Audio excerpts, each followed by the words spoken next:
पहले centripetal and centrifugal force, ये दोनों फोर्स क्या होते हैं, दोनों में क्या डिफरेंस होता है ये देखते हैं। सेंट्रिपिटल फोर्स लास्ट क्लास में भी हमने डिस्कस किया था, ये एक रियल फोर्स होता है, एक्चुअल फोर्स होता है। अगर कोई भी बॉडी एक सर्कुलर पाथ में मोशन में है तो उसकी वेलोसिटी चेंज हो रही है because of change in direction, और वो जो डायरेक्शन का चेंज है उसके कारण एक एक्सेलरेशन क्रिएट होता है जो होता है टुवर्ड्स दी सेंटर। जिस एक्सेलरेशन को हम किससे डिनोट करते हैं, एसी से, इसको बोलते हैं सेंट्रिपिटल एक्सेलरेशन। और एसी की वैल्यू क्या आती थी, v²/r, और ओमेगा के टर्म्स में लिखोगे तो क्या, v इज इक्वल टू क्या होता है, ओमेगा आर, तो ये वाली वैल्यू क्या आ जाएगी, ओमेगा² इंटू आर, यही आएगा सिंप्लीफाई करने के बाद। तो ये जो एक्सेलरेशन हो रहा है ये बिकॉज ऑफ सम फोर्स हो रहा है, और इसी फोर्स को हम क्या बोलते हैं, सेंट्रिपिटल फोर्स। तो सेंट्रिपिटल फोर्स Fc, इसको हम किससे डिनोट करते हैं, m into a, mass into acceleration, centripetal acceleration, तो ये आ जाएगा mv²/r, ये हो गया आपका सेंट्रिपिटल फोर्स का वैल्यू। ठीक है, ये हमने लास्ट क्लास में डिस्कस किया था। अच्छा, इसके बाद सेंट्रीफ्यूगल फोर्स, ये चीज शॉर्ट में एक बार देखते हैं। सेंट्रीफ्यूगल फोर्स, इसको स्यूडो फोर्स या फिक्शियस फोर्स बोलते हैं। ये एक्चुअली एग्जिस्ट नहीं करता, ये एक्सपीरियंस होता है, बस फील होता है, ये बोल सकते हो। ये डिपेंड करता है फ्रेम ऑफ रेफरेंस के ऊपर। मतलब अगर मान लो ये बॉडी मूव हो रही है, आप इसको बाहर से ऑब्जर्व कर रहे हो, तो आपको एक ही फोर्स दिखेगा। कौन सा फोर्स दिखेगा, सेंट्रिपिटल फोर्स। लेकिन अगर मान लो आप इस मूविंग बॉडी के अंदर हो तो आपको एक फोर्स एक्सपीरियंस होगा, और वो फोर्स कौन सा होता है, सेंट्रीफ्यूगल फोर्स। जैसे अगर आप ड्राइविंग कर रहे हो, सडनली अगर कोई टर्न ले लेता है तो आपकी बॉडी आउटवर्ड डायरेक्शन की तरफ जाती है, तो वो जो फोर्स होता है उसको बोलते हैं सेंट्रीफ्यूगल फोर्स। क्लियर हो गया। तो ये वाला फोर्स आउटवर्ड डायरेक्शन में होता है, सेंट्रीफ्यूगल फोर्स, और इसे स्यूडो फोर्स बोल सकते हैं, या फिर इसे हम बोल सकते हैं फिक्शियस फोर्स। ठीक है, ये रियल फोर्स नहीं होता है। ओके, तो ये इन दोनों के बीच में डिफरेंस है। जनरली ज्यादा इस पे थ्योरेटिकल पार्ट है नहीं, इसका कैलकुलेशन है नहीं, बस ये डिफरेंसेस पूछा जा सकता है कभी कभी। ठीक है, अब आते सबसे इंपॉर्टेंट पार्ट पे आज की क्लास के, वो है circular motion of car in level ground. Circular motion of car in level ground, circular motion of car in level ground. तो अज्यूम करते हैं ये किसी रोड का एक सर्कुलर पाथ है, और इस पाथ में कोई कार ट्रैवल कर रही है। सर्कुलर पाथ में इस तरीके से ट्रैवल कर रहा है कार। ठीक है, अगर ये कार ट्रैवल कर रहा है, इसको अगर मैं टॉप व्यू से इसका इमेज देख रहा हूं, अगर फ्रंट व्यू से इसका इमेज देखें तो ये फ्लैट सरफेस है, लेवल ग्राउंड है। यहां पर ये हो गया कार, और मान लेते हैं इस कार का जो मास है वो m है। ठीक है, इस कार का मास जो है m है। तो इस कार को टर्न करते समय मैक्सिमम कितनी स्पीड रखनी चाहिए जिससे वो सेफली टर्न हो जाए और स्लिप ना करे, क्योंकि बहुत ज्यादा स्पीड से अगर ये टर्न करेगा तो कार क्या हो जाएगी, स्लिप हो जाएगी। ठीक है, तो कितनी मैक्सिमम स्पीड होनी चाहिए लेवल ग्राउंड में इस कार की जिससे वो स्लिप ना करे, उसका डेरिवेशन हम यहां पर करने वाले हैं। ठीक है, तो यहां पर नोट करना, consider a car of mass m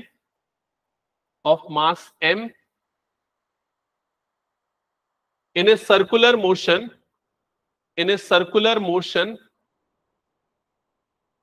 of radius r,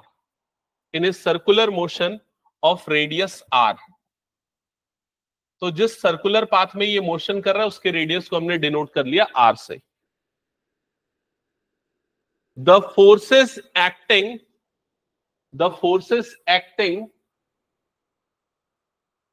on the car are first। अब देखो इस कार पे कौन कौन से फोर्स एक्ट करेंगे, देख के बताओ कौन कौन से फोर्स एक्ट करेंगे कार पे। सबसे पहले कौन सा फोर्स आएगा, ये वाला फोर्स, ग्रेविटेशनल फोर्स, वो कितना हो जाएगा mg। दूसरा कौन सा फोर्स होगा, नॉर्मल रिएक्शन फोर्स, जो कितना हो जाएगा n। कार का कोई वर्टिकल मूवमेंट नहीं है, वर्टिकल एक्सेलरेशन उसका क्या है, 0 है, ठीक है, मतलब n और mg आपस में क्या हो जाएंगे, इक्वल। तीसरा जो फोर्स यहां पर अप्लाई होगा, जो इस डायरेक्शन में होगा, वो फोर्स इनफैक्ट कौन सा फोर्स होगा, फ्रिक्शन फोर्स। और मैंने बताया था सेंट्रिपिटल फोर्स कोई अलग से फोर्स नहीं होता है। अगर मैं स्ट्रिंग में किसी स्टोन को पकड़ के गोल घुमाता हूं, तो वो जो स्ट्रिंग का टेंशन फोर्स है वो उसका क्या बन जाएगा, सेंट्रिपिटल फोर्स। अगर ये कार रोटेशनल सर्कुलर मोशन में है, तो कार का जो फ्रिक्शनल फोर्स है वही उसका क्या बन जाएगा, सेंट्रिपिटल फोर्स। समझ में आई ये चीज? तो ये जो फ्रिक्शन फोर्स है वही इसका क्या है, सेंट्रिपिटल फोर्स है, जो इस कार को इस सर्कुलर पाथ में बाउंड करके रख रही है, उससे बाहर निकलने से रोक रही है, ठीक है। तो यहां पर लिखना जो तीन फोर्सेस लग रहे हैं, फर्स्ट फोर्स कौन सा है, ग्रेविटेशनल फोर्स, ग्रेविटेशनल फोर्स जिसकी वैल्यू क्या हो जाएगी, mg। सेकेंड फोर्स कौन सा लगेगा, normal reaction force, normal reaction force जिसको हम डिनोट करेंगे n से। और थर्ड फोर्स लगेगा फ्रिक्शन फोर्स, फ्रिक्शन फोर्स, और इसको डिनोट करेंगे हम F से, इसको डिनोट करेंगे हम F से। अब हाँ, ये टुवर्ड्स द सेंटर लगेगा इस डायरेक्शन में, ठीक है। अब देखो फ्रिक्शन फोर्स में यहां पर ये जो फ्रिक्शन फोर्स है, ये काइनेटिक फ्रिक्शन होगा या स्टैटिक फ्रिक्शन होगा, काइनेटिक नहीं, ये होगा स्टैटिक फ्रिक्शन। क्योंकि काइनेटिक फ्रिक्शन जो बॉडी की जो नॉर्मल टेंडेंसी होती है वो क्या होती है, towards the straight line motion करना। लेकिन अभी अगर देखोगे ये इसका मोशन कौन सा हो रहा है, सर्कुलर पाथ में हो रहा है। मतलब स्टैटिक फ्रिक्शन क्या कर रहा है, उसको इसी पाथ में बाउंड कर रहा है, उसको नॉर्मल उसके मोशन से उसको रोक रहा है। क्लियर हो गया? तो इसलिए यहां पर कौन सा फ्रिक्शन लगेगा, स्टैटिक फ्रिक्शन लिखना इसमें। Here the static friction is applied because, here static friction is applied because it opposes impending motion of the car, because it opposes impending motion of the car, because it opposes impending motion of the car। तो impending motion का मतलब क्या है, जिस direction में car travel हो रही थी उसी डायरेक्शन में जाना, लेकिन फ्रिक्शन, टर्निंग के कारण फ्रिक्शन उसको इंपेंड कर रहा है, रोक रहा है इंपेंडिंग मोशन को। तो इसलिए इस फ्रिक्शन को हम क्या लेंगे, स्टैटिक फ्रिक्शन, ठीक है। और ये जो स्टैटिक फ्रिक्शन है F, इसकी वैल्यू जो होगी वो सेंट्रिपिटल फोर्स के इक्वल होगी। तो सेंट्रिपिटल फोर्स मतलब क्या था हमारा, FC। कितनी वैल्यू आई थी इस FC की, देखो चेक करो, बताओ, mv² बाय r। तो F is equal to mv² upon r, ये हो गया। अब स्टैटिक फ्रिक्शन की वैल्यू कैसे निकालते हैं, रिकॉल करो। Fs की वैल्यू जो होती है वो क्या होती है, ग्रेटर देन और इक्वल्स टू 0, लेस देन और इक्वल्स टू F लिमिटिंग, यही होता है। और F लिमिटिंग मतलब स्टैटिक फ्रिक्शन की जो मैक्सिमम वैल्यू होती है वो क्या होती है, μs इंटू n। ये क्लियर हो गया? मतलब कि ये जो फ्रिक्शन है, ये जो फ्रिक्शन की वैल्यू हमारे पास आई mv² बाय r, इसकी जो मैक्सिमम वैल्यू होगी ये कितनी हो सकती है, μs इंटू n के इक्वल, ठीक है। तो यहां पर आप लिख सकते हो maximum value of fs is equal to μs into n, और Fs की जगह पे आ जाएगा mv² upon r, that is equals to μs into n, ठीक है। अब यहां पर ध्यान देना, m क्या है, mass of the car, r क्या है, टर्निंग रेडियस। ये दोनों चीजें तो फिक्स रहेंगी, सिर्फ कौन सी चीज हमारे कंट्रोल में है, v, velocity of the car. तो यहां पर वेलोसिटी ऑफ द कार की वैल्यू हम क्या कंसीडर कर रहे हैं, मैक्सिमम। तो इसको Vm से डिनोट कर दो, Vm मैक्सिमम वेलोसिटी। तो Vm² इज इक्वल्स टू कितना आ जाएगा, Vm² की value μs into n into R divided by कितना हो जाएगा ये m। क्या ये समझ में है? चेक कर लो। अब यहां पर n का मतलब क्या है? Normal reaction. और n की वैल्यू क्या होती है अभी इस कंडीशन में? n is equal to n और mg दोनों क्या होंगे? इक्वल, कोई वर्टिकल मूवमेंट नहीं है, तो n इज इक्वल टू क्या हो गया यहां पर? mg। तो Vm square is equal to कितना आ जाएगा? Mu S into M G into R divided by m। ये वाला m और ये वाला m कट गया, मतलब कि Vm square is equal to क्या आ जाएगा? Mu S into G into R. तो इसकी मैक्सिमम वेलोसिटी जो हो सकती है वो कितनी हो सकती है? Root over mu S into G into R. तो ये हो जाएगी maximum velocity of car in level ground when turning with the radius of R. Clear हुआ? एक बार चेक कर लो ये।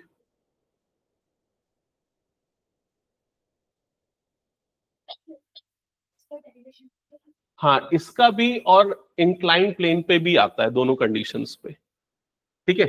अब यूजुअली अगर आप लोगों ने देखा होगा कि जब भी हाई स्पीड में बाइक राइड करते हैं, जो मोटर बाइक रेस अगर आप लोगों ने देखा होगा, तो बाइक को टिल्ट कर लेते हैं एक डायरेक्शन में टर्निंग के टाइम पे। क्यों टर्निंग के टाइम पे वो टिल्ट कर लेते हैं? क्योंकि वो टिल्ट करने से, इस डायरेक्शन में टिल्ट करने से क्या होगा? जो इफेक्टिव फोर्स है सेंटर के डायरेक्शन में, वो क्या हो जाता है? इंक्रीज हो जाता है। क्लियर हो गया ये चीज? वो इंक्रीज होगा तो फ्रिक्शन फोर्स की जो वैल्यू है वो क्या हो जाएगी? इंक्रीज हो जाएगी, जिससे ओवरऑल बाइकर जो है उसको ज्यादा स्पीड मिल सकेगी और स्लिप नहीं होगी गाड़ी। तो हमारे पास दो चॉइसेस है, या तो गाड़ी को टिल्ट कर दो ताकि आप हाई स्पीड पे टर्न कर पाओ, या दूसरा ऑप्शन है कि इस रोड को इंक्लाइंड कर दो। तो इसलिए कई बार हमने देखा है कहीं शार्प टर्निंग होती है तो वहां पर रोड क्या होती है? इंक्लाइंड होती है टुवर्ड्स द सेंटर। तो सेकंड हम डेरिवेशन करेंगे circular motion of car in inclined surface. तो हेडिंग डालना circular motion of car in inclined surface या बैंक्ड रोड लिख दो। Circular motion of car in banked road, banked road, circular motion of car in banked road. तो इसके लिए हम थोड़ा सा डायग्राम बनाते हैं। मान लेते हैं ये रोड इस तरीके से थोड़ा इंक्लाइंड है with certain angle theta, with certain angle theta. यहां पर ये हो गया कार, जिसका मास ले लेते हैं हम m। ओके। अब इस कार पे कौन कौन से फोर्सेस अप्लाई हो रहे हैं देखते जाओ। सबसे पहले ये वाला फोर्स अप्लाई होगा, ग्रेविटेशनल फोर्स, वो कितना हो जाएगा? mg। दूसरा ये फोर्स अप्लाई हो जाएगा, फ्रिक्शन फोर्स। ठीक है। और तीसरा कौन सा फोर्स अप्लाई होगा? Normal reaction force n। Clear हो गया ये चीज? इसी को फ्री बॉडी डायग्राम से समझते हैं। मान लेते हैं ये हो गया हमारा पॉइंट मास, ये हो गया हमारा वर्टिकल पार्ट, और ये हो गया हमारा हॉरिजॉन्टल पार्ट। ठीक है। नॉर्मल रिएक्शन फोर्स अब इस डायरेक्शन में लग रहा है n। Frictional gravitational force towards the centre of the earth या डाउनवर्ड बोल दो, ये हो गया mg। ठीक है। और फ्रिक्शनल फोर्स आपका इस डायरेक्शन में लग रहा है जिसका मैग्नीट्यूड है यहां पर f। यहां तक क्लियर हो गया सबको? अब नॉर्मल रिएक्शन और फ्रिक्शनल फोर्स एक दूसरे के क्या होते हैं? परपेंडिकुलर होते हैं। और यहां पर जो एंगल थीटा गिवन था आपको, ये वाला एंगल कितना था? थीटा। मतलब क्लियरली ये एंगल भी कितना हो जाएगा? थीटा। क्लियर हो गया ये चीज? क्योंकि थीटा एंगल से इंक्लाइंड है रोड। ये वाला एंगल भी कितना हो जाएगा यहां पर? थीटा। क्या ये चीज समझ में आ गई? अब अगर आप नॉर्मल रिएक्शन फोर्स के कंपोनेंट देखोगे तो उसके दो कंपोनेंट बनेंगे। एक तो ये वाला कंपोनेंट बनेगा, ये कंपोनेंट कितना हो जाएगा देख के बताओ? ये कंपोनेंट हो जाएगा n cos थीटा। दूसरा कंपोनेंट ये वाले डायरेक्शन में हो जाएगा, ये कितना होगा? n sin theta. क्या यहां तक की चीजें क्लियर हो गई? सिमिलर वे में ये जो फ्रिक्शनल फोर्स है, इसके भी दो कंपोनेंट होंगे, एक तो डाउनवर्ड डायरेक्शन में, एक इधर सेंटर की तरफ टुवर्ड्स द सेंटर। तो टुवर्ड्स द सेंटर इसका जो कंपोनेंट होगा क्या होगा? f cos theta. और डाउनवर्ड डायरेक्शन में क्या हो जाएगा? ये f sin थीटा। क्या यहां तक की चीजें क्लियर हो गई? ठीक है। अब अगर यहां पर ऑब्जर्व करोगे तो इसमें कोई वर्टिकल मूवमेंट नहीं है, तो नेट फोर्स वर्टिकली क्या हो जाएगा, 0, या फिर वर्टिकल डायरेक्शन का जो नेट फोर्स है ऊपर और नीचे के डायरेक्शन का वो क्या हो जाएगा, इक्वल। क्लियर हो गया ये चीज? मतलब कि n cos थीटा इसकी वैल्यू क्या हो जाएगी, that is equals to mg plus f sin theta, f sin theta. ये क्लियर हो गया? इसको मैं f लिख रहा हूं, fs लिखना चाहिए हर जगह पे, वैसे तो मुझे स्टैटिक फ्रिक्शन है, बट आप समझ जाना उसमें। क्लियर? ओके, अब रिकॉल करो fs की जो वैल्यू है वो क्या होती है। fs इज इक्वल्स टू क्या होता है, मैक्सिमम वैल्यू क्या होती है, μs इंटू n, यही होता है fs का वैल्यू। तो fs की इस वैल्यू को हम यहां पर पुट कर देते fs की जगह पे, तो क्या हो जाएगा, ये n cos theta is equal to mg plus fs की जगह पे आ जाएगा μs into n sin theta. क्या ये क्लियर हो गया? यहां पर मैंने fs की वैल्यू पुट कर दी μs इंटू n। अब क्या करते हैं, ये पूरे टर्म को हम इधर शिफ्ट कर देते हैं। मैं नॉर्मल रिएक्शन फोर्स कैलकुलेट करना चाह रहा हूं इनफैक्ट, ठीक है। तो इस पूरे टर्म को इधर शिफ्ट कर देते हैं, तो क्या हो जाएगा, n cos theta minus μs into n sin theta is equal to क्या हो जाएगा, mg। n अगर इन दोनों में से कॉमन निकालूंगा तो क्या बच जाएगा यहां पर, cos theta minus μs into sine theta. Mu S क्या होता है पता है ना, क्या होता है, correct, coefficient of static friction. तो ये आ गया n under bracket this is equal to mg। अब n मतलब नॉर्मल रिएक्शन फोर्स की वैल्यू कितनी आ जाएगी, mg upon cos theta minus mu S sine theta. एक बार चेक करो और बताओ यहां तक समझ में आया क्या? ये किसकी वैल्यू मिल गई हमें, नॉर्मल रिएक्शन फोर्स की। ओके, यहां तक क्लियर?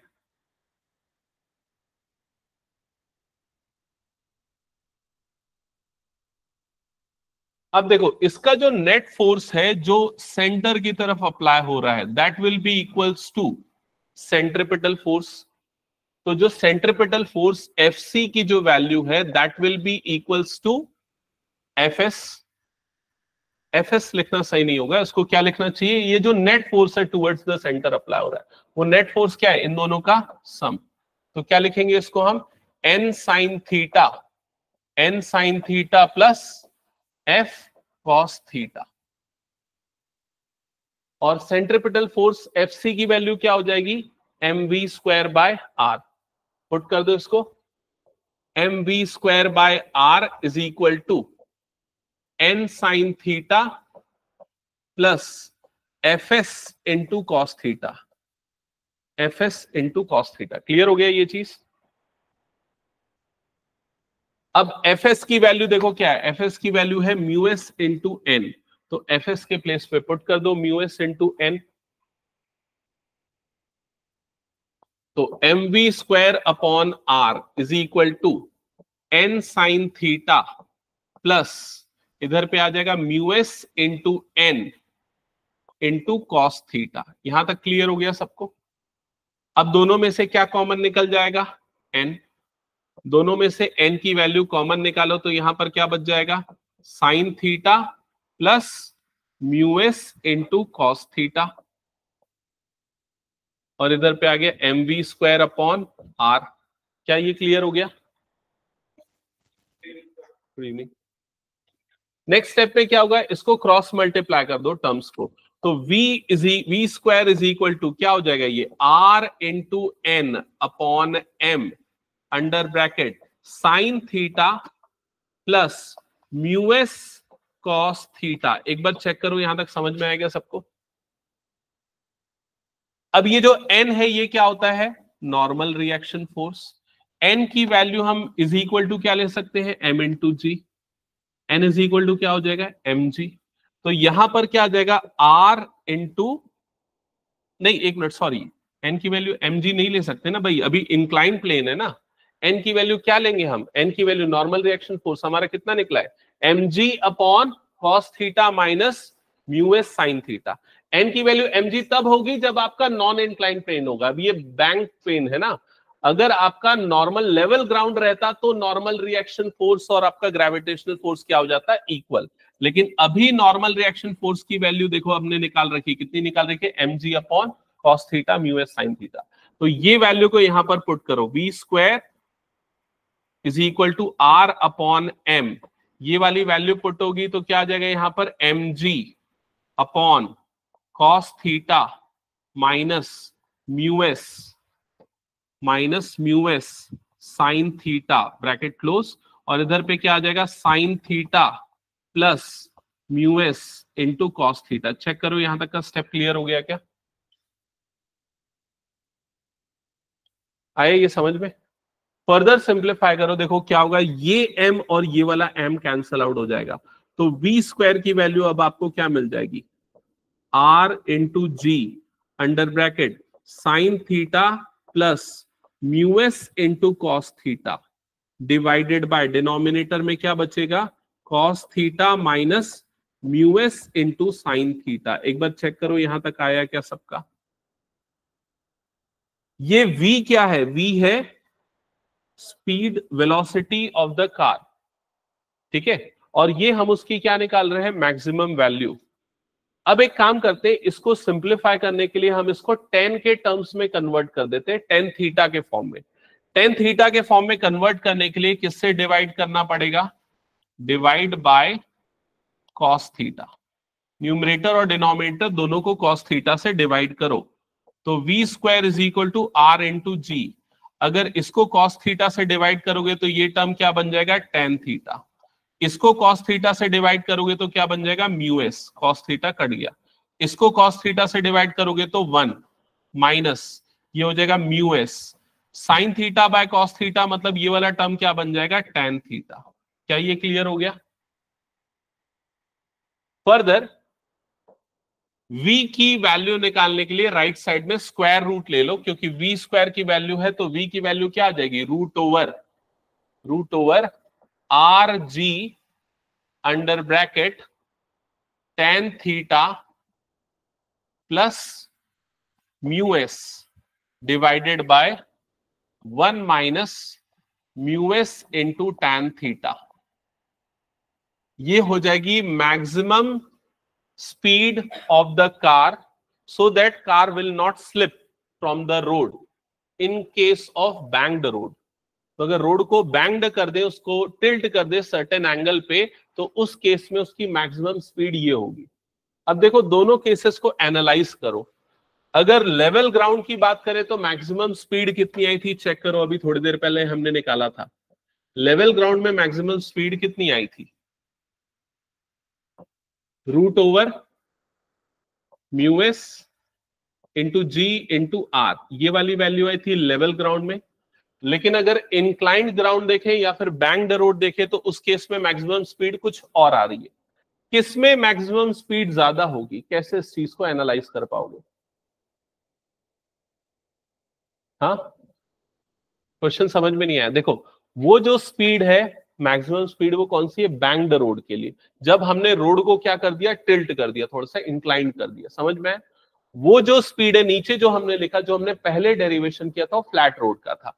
मतलब ये स्पीड है जब फ्लैट रोड पे कार टर्न हो रही है, और ये तब जब बैंक्ड रोड पे, मतलब जब रोड को थोड़ा सा टिल्ट कर दिया गया, बैंक्ड कर दिया गया, उस समय जब कार टिल्ट हो रही है, तो इसमें किसकी मैक्सिमम स्पीड ज्यादा होगी, मतलब कौन सी स्पीड होगी जिसमें कार स्लिप ना करे। समझ में आ रहा है कि नहीं ये चीज, क्या ये वाली वैल्यू ज्यादा होगी या ये वाली वैल्यू ज्यादा होगी, ये क्वेश्चन है। फर्स्ट वाली वैल्यू ज्यादा होगी। कैसे चेक करेंगे, देखो इधर ध्यान से समझना, सिंपल।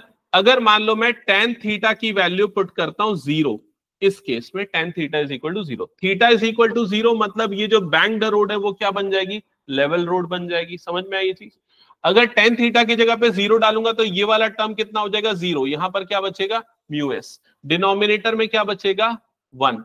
तो ओवरऑल ये वाली वैल्यू किसके इक्वल हो जाएगी, Vm के इक्वल, मतलब लेवल ग्राउंड की मैक्सिमम वेलोसिटी के इक्वल।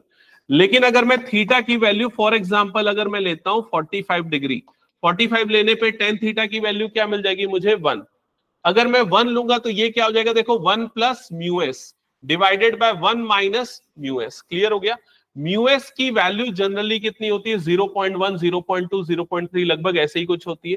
तो अगर आप ओवरऑल देखोगे तो न्यूमरेटर की वैल्यू 1 प्लस म्यू एस मतलब 1 प्लस 0.2 ले लेता हूं, divided by 1 minus mu S मतलब 1 माइनस 0.2, ऐसे ही होगा। तो 1.2 डिवाइडेड बाय कितना आ जाएगा, ये 0.8, मतलब न्यूमरेटर वाली वैल्यू डिनोमिनेटर से ग्रेटर है। तो ओवरऑल ये जो फ्रैक्शन आपको मिलेगा ये 1 से क्या मिलेगा, बड़ा मिलेगा। ये फ्रैक्शन अगर 1 से बड़ा मिलेगा तो ये पूरी वैल्यू जो है ये क्या हो जाएगी, इससे ग्रेटर हो जाएगी एज कंपेयर टू दिस, देखा जाए। क्लियर हो गया ये चीज। तो अगर हम रोड को बैंक करते हैं तो हम हायर टर्निंग स्पीड अचीव कर सकते हैं, ये ओवरऑल ऑब्जेक्टिव है। तो लिख लेना इसमें, here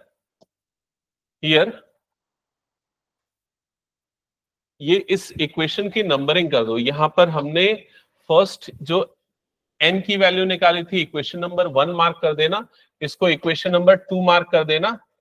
here equation 2 represents maximum speed of car,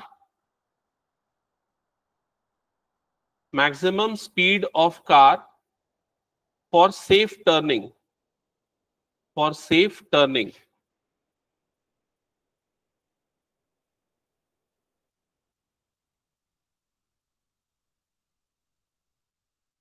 maximum speed of car for safe turning, bracket में लिख दो विदाउट स्लिप,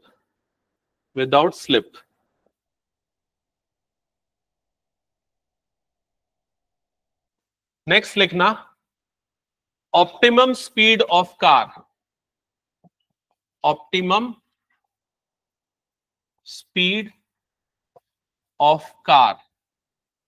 इसको हम डिनोट करते हैं वी नॉट से। तो ऑप्टिमम स्पीड ऑफ कार वो स्पीड होती है जिसमें जो टायर है उस पे फ्रिक्शन कम से कम अप्लाई हो और ओवरऑल जो है उसमें कोई भी डैमेज ना हो। इस स्पीड को हम ऑप्टिमम स्पीड बोलेंगे। और ये स्पीड तब अचीव होती है जब म्यू एस की वैल्यू क्या होती है, 0। कोफिशिएंट ऑफ स्टैटिक फ्रिक्शन हम क्या लेते हैं, 0। तो ब्रैकेट में लिख लो mu s is equal to 0 when tyre experience no wear and tear. It is the speed when tire experience no wear and tear। और इसको V नॉट से डिनोट करते हैं। तो बताओ V नॉट की वैल्यू क्या आएगी, यहां पर वैल्यू पुट करके चेक करके देख लो। म्यू एस की जगह पे अगर 0 डालोगे, तो ये पूरा का पूरा एक्सप्रेशन क्या हो जाएगा, रूट ओवर ये क्या आ जाएगा R इंटू जी, इधर पे क्या हो गया tan थीटा। ये म्यू एस की वैल्यू 0 मतलब ये पूरा टर्म क्या हो जाएगा 0 डिवाइडेड बाय 1 माइनस ये क्या हो गया 0। तो वी नॉट की वैल्यू क्या आ जाएगी, root over are G tan theta. That will be the optimum speed of the car. हो गया। चलो अब इस पे बेस्ड हम एक दो न्यूमेरिकल्स देख लेते हैं।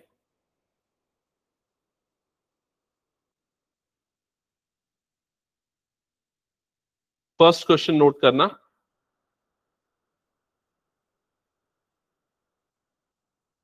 a cyclist speeding at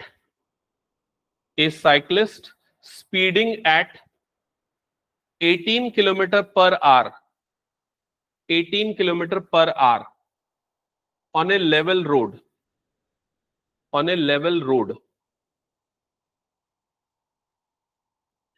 and takes a sharp circular turn,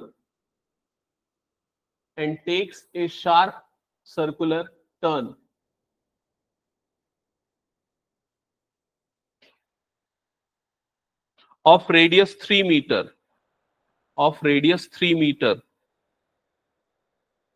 without reducing the speed, full stop.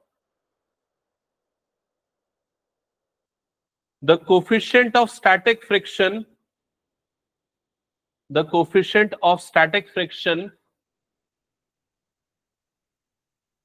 between the tires and the road between the tires and the road is 0.1.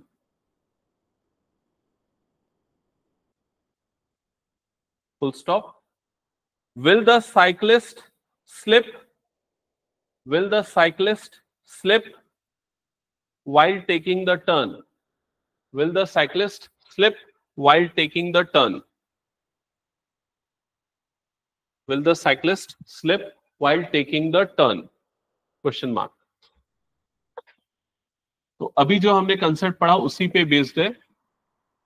तो यहां पर देख लो, एक साइक्लिस्ट है जो किस स्पीड से travel कर रहा है, उसकी स्पीड गिवन है. v इज इक्वल टू कितना गिवन है? 18 किलोमीटर पर आवर. तो इसको एसआई यूनिट में कन्वर्ट करो, मीटर पर सेकेंड में कन्वर्ट करो, कितना हो जाएगा? 18 इंटू 5/18 मीटर पर सेकेंड. तो यह आ जाएगा v is equal to 5 metre per second. ये आ गया. ठीक है. अब देखो, ये लेवल ग्राउंड है. ठीक है, मतलब फर्स्ट वाला कंडीशन अप्लाई होगा. फर्स्ट वाले कंडीशन में मैक्सिमम स्पीड हमने क्या निकाली थी? क्या था कैलकुलेशन? एक बार चेक करो.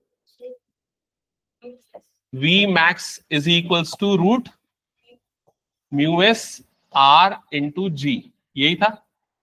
ठीक है, या ये लिख सकते v max मैक्सिमम स्पीड का square that is equal to mu S into r into g.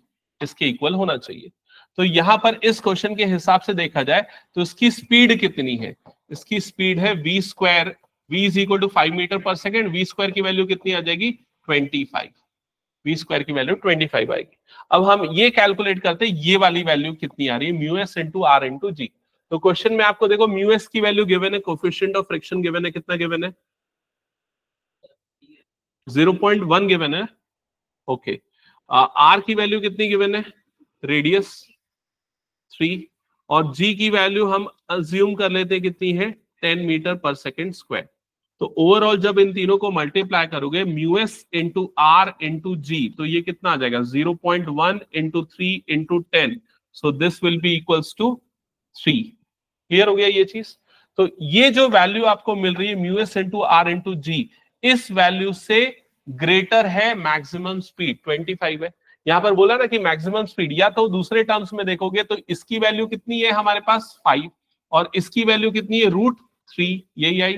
तो ये जो वैल्यू है मैक्सिमम स्पीड जो है वो √3 से ज्यादा नहीं होनी चाहिए, लेकिन आपको कितनी मिल रही है? यहाँ पर 5 मिल रही है. तो इसका मतलब साइक्लिस्ट क्या कर जाएगा? स्लिप कर जाएगा, क्योंकि उसकी मैक्सिमम स्पीड कितनी होनी चाहिए? √3. बट वो उस स्पीड से क्या कर जा रहा है? एक्सीड कर जा रहा है. क्लियर हो गया ये चीज? हाँ. अगर √3 से कम होता तो वो सेफली टर्न कर लेता, लेकिन ये मैक्सिमम स्पीड √3 से ज्यादा है. मतलब मैक्सिमम स्पीड उसकी √3 है, उसकी स्पीड √3 से ज्यादा है, इसलिए वो क्या कर जाएगा? स्लिप कर जाएगा. तो लिख लो आंसर.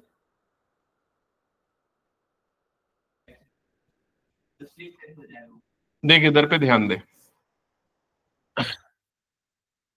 सबसे पहले हम ये देखते हैं, ये हमने जो अभी फॉर्मूला डिराइव किया था v max का, maximum speed so that he can safely turn, वो फॉर्मूला क्या था? v max is equal to root over mu S into r into g. यही था.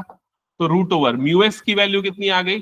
0.1. आर की वैल्यू कितनी आ गई? 3. जी की वैल्यू कितनी हो गई? 10. तो ये कितना आ गया? √3. तो maximum speed so that he can safely turn, वो कितना आ गया? √3 मीटर पर सेकेंड. ये मैक्सिमम स्पीड है जिससे वो टर्न कर सकता है विदाउट गेटिंग स्लिप्ड. क्लियर हो गया ये चीज? लेकिन वो किस स्पीड से ट्रैवल कर रहा है जो क्वेश्चन में दिया है? 5 मीटर पर सेकेंड. तो उसकी मैक्सिमम अलाउड स्पीड से ज्यादा स्पीड से वो ट्रैवल कर रहा है, इसलिए वो क्या कर जाएगा? स्लिप कर जाएगा. ठीक है. तो cyclist is travelling with a speed of 5 metre per second which is higher than the maximum allowed speed, hence he will be get slipped.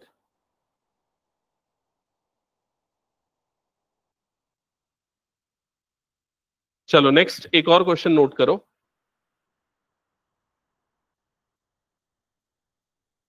Question है a circular race track of radius 300 meter, a circular race track of radius 300 meter is banked at an angle of 15 degree, is banked at an angle of 15 degree, full stop. If the coefficient of friction, if the coefficient of friction between the wheels, between the wheels of a race car, between the wheels of a race car and the road, and the road is 0.2, is 0.2, full stop. What is the optimum speed of the racing car? What is the optimum speed of the racing car to avoid wear and tear of its tire, to avoid wear and tear of its tire,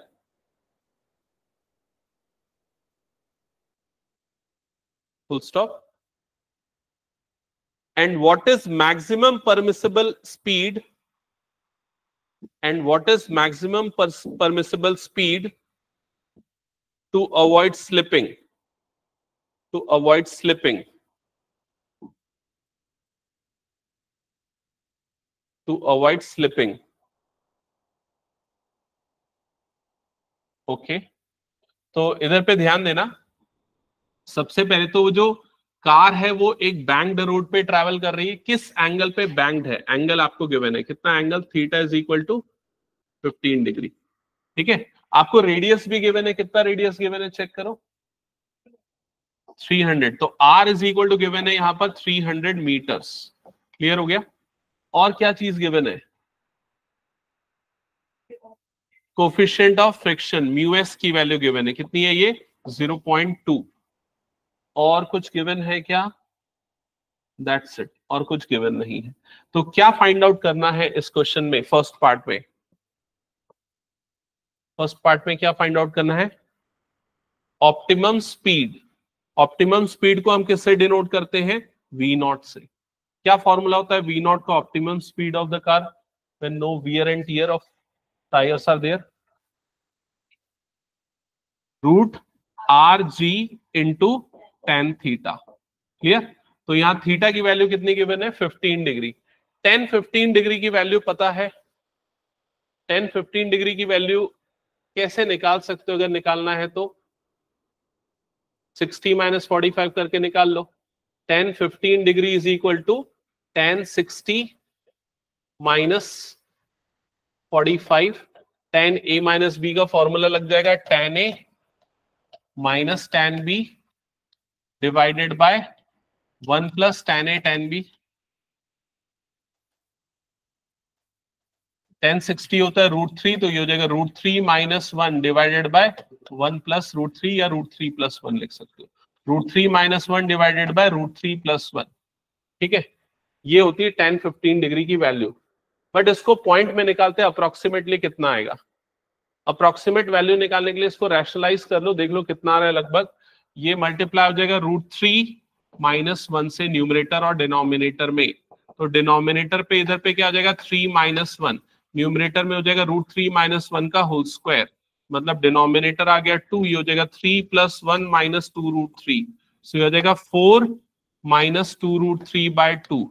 2 common निकाल के काट दो तो 2 - √3 divided by कितना हो गया? 2। ये 2 कटा, 2 - 1.7 अगर करोगे तो कितना आ जाएगा? ये 0.3 के आसपास, 0.3 के आसपास आ रही है इसकी वैल्यू। बाकी सारी वैल्यूज आपको क्वेश्चन में गिवन है, पुट कर दो। तो √r, r की वैल्यू हो गई 300 इंटू जी की वैल्यू 10 ले लेते, और tan थीटा की वैल्यू यहाँ पर 10-15 डिग्री, मतलब ये आ जाएगा 0.3। जब ये मल्टीप्लाई होगा तो √, कितना आ गया? ये 3 × 300 मतलब कितना आ गया? 900। 900 का स्क्वायर रूट कितना हो जाएगा? ये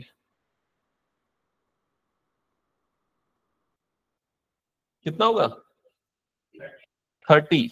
कितना जाएगा? 30 मीटर पर सेकेंड। तो ये हो जाएगी उसकी ऑप्टिमम स्पीड। एक बार चेक करो समझ में आया कि ये पूरा कैलकुलेशन, ठीक है। सेकेंड केस में क्या फाइंड आउट करना है, पढ़ो और कैलकुलेशन करो।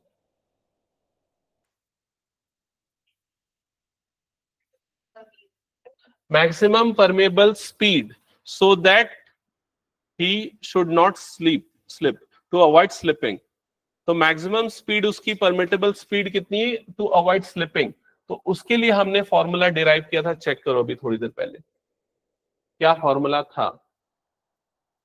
इन case of banked road, in case of banked road ये फॉर्मूला हमने डिराइव किया था, v is equals to root over are g, और इधर पे क्या आया था, tan theta plus mu s upon 1 minus mu S into tan theta.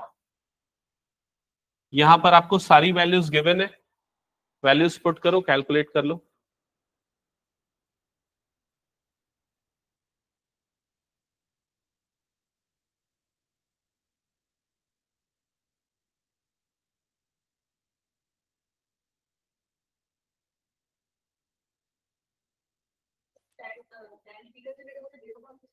हाँ, tan थीटा की जगह पे 0.3 पुट करना।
आया क्या आंसर किसी का?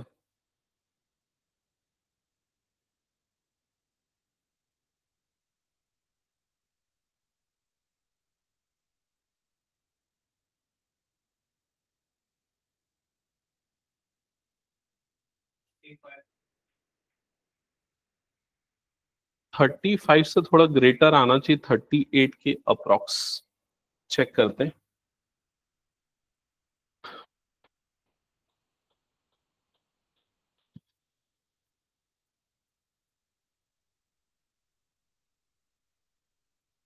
ओके इधर पे देख लो, v is equals to root over r into g. तो r के प्लेस पे आ गया 300, g की वैल्यू ले ले रहोगे 10, यहां पर आ गया 0.3 प्लस म्यू एस की वैल्यू कितने गिवन है 0.5 divided 0.2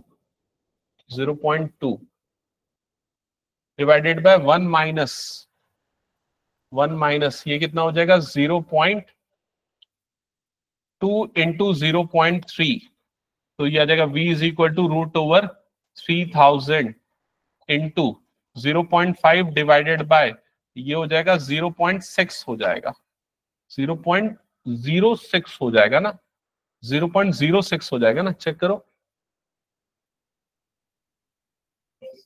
0.06 so v is equals to root over ये कितना हो जाएगा 3000 इंटू 5/6 50/6, ये लगभग ऐसा कुछ आएगा, ठीक है।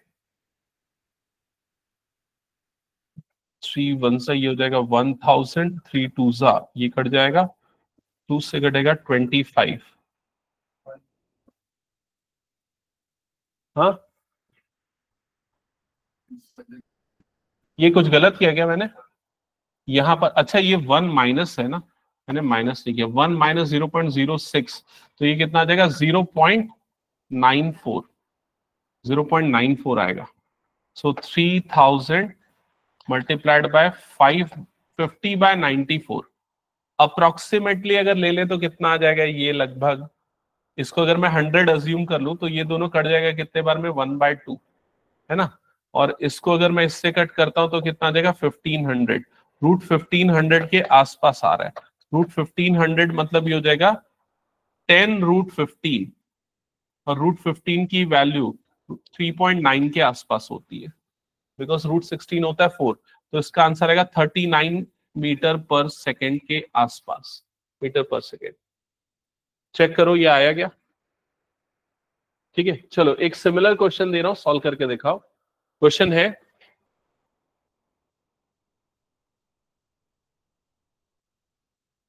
a circular racetrack of radius 200 meter, a circular racetrack of radius 200 meter is banked at an angle of 30 degree, is banked at an angle of 30 degree, full stop. If the coefficient of friction, if the coefficient of friction is 0.25, is 0.25, if the coefficient of friction is 0.25, find optimum speed of the car,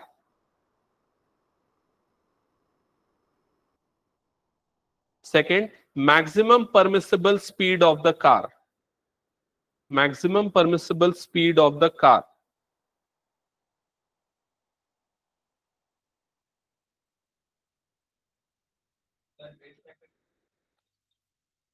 (200 meter).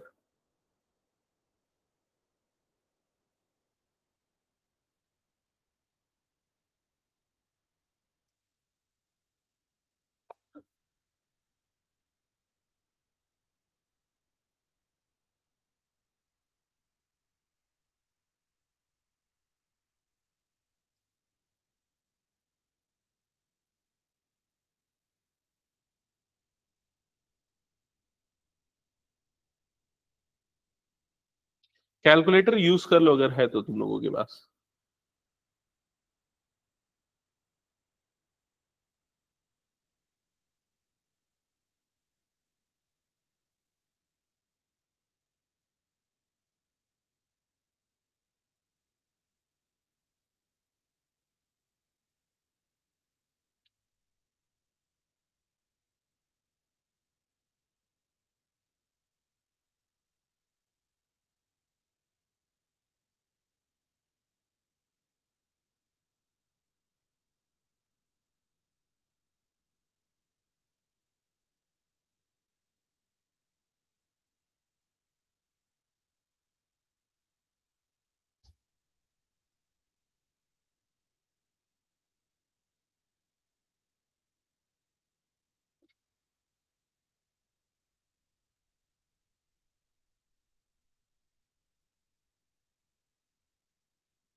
आया क्या किसी का? Optimum speed,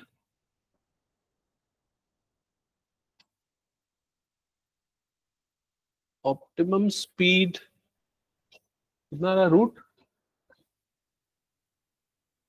approximately सही है। और maximum permissible speed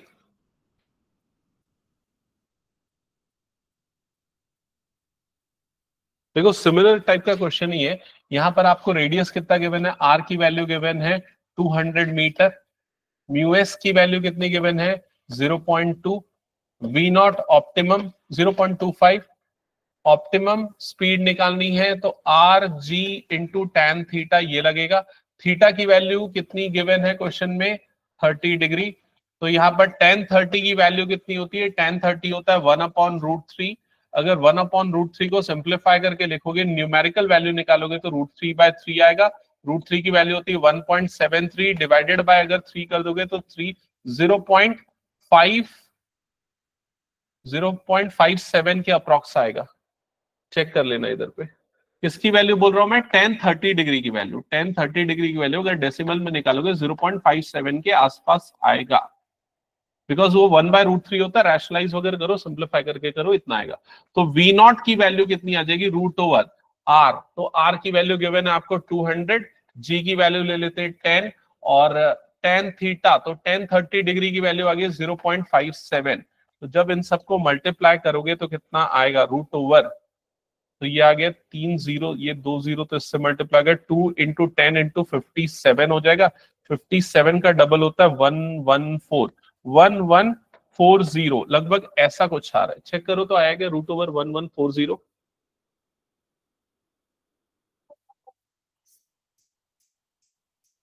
तुमने value और decimal में ले ली होगी, चलता है वो। हाँ, और ज्यादा डिजिट तक जाओगे तो वैल्यू और एक्यूरेट उसमें हो जाएगी। तो इसका स्क्वायर रूट अप्रोक्सीमेटली कितना होगा, 33 point something, 33.7 metre per second. तो ये हो जाएगा इसका optimum speed. Maximum permissible speed के लिए क्या करना है, सेम वैल्यूज को आपको कहां पर पुट कर देना है, इस वाले फॉर्मूले में। क्लियर? इसका डेरिवेशन इंपॉर्टेंट है, क्या ये डेरिवेशन बन जाएगा कि नहीं, ये बताओ मुझे, जो हमने डेरिवेशन किया। एक और सिंपल क्वेश्चन आता है एमसीक्यू में, अगर मान लो एक साइकिल है और एक ट्रक है, दोनों सेम वेलोसिटी से एक सेम टर्निंग में टर्न कर रहे हैं, ठीक है, तो इसमें से कौन से गाड़ी के स्लिप होने का चांस ज्यादा होगा, साइकिल का कि ट्रक का, किसका ज्यादा होगा, क्यों,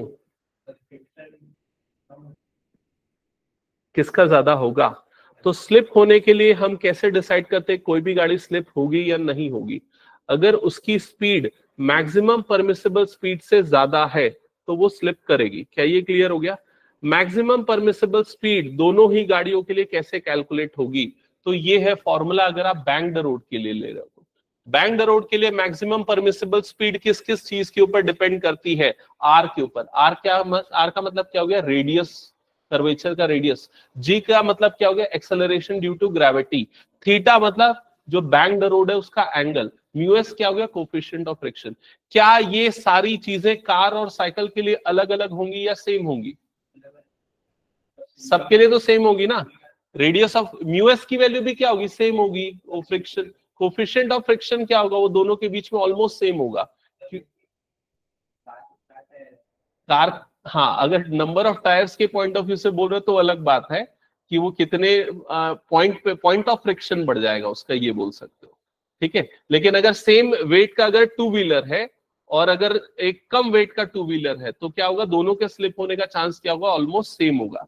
क्योंकि यहां पर वो मास के ऊपर डिपेंड नहीं करता, ये किसके ऊपर डिपेंड कर रहा है, सिर्फ आर के ऊपर, जी के ऊपर, टेन थीटा के ऊपर। और म्यूएस की वैल्यू अप्रोक्सीमेटली जो होती है वो ज्यादा वेरी नहीं करती, वो डिपेंड करता है सरफेस के ऊपर। और अगर सरफेस देखा जाए तो अर्थ का और टायर का सरफेस ऑलमोस्ट सेम होगा, जो भी व्हीकल है उसके, ठीक है।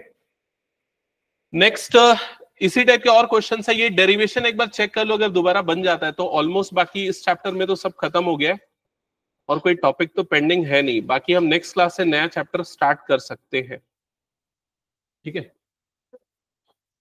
हाँ, work power, work energy power, ठीक है। तो नेक्स्ट क्लास से फिर स्टार्ट करते हैं। ये डेरिवेशन करके देखोगे एक बार या कर लोगे, हो जाएगा, छोड़ दो, ठीक है। चलो चलो फिर एंड करते हैं आज की क्लास। कुछ डाउट है किसी का, पूछ लो, तुम्हारा कुछ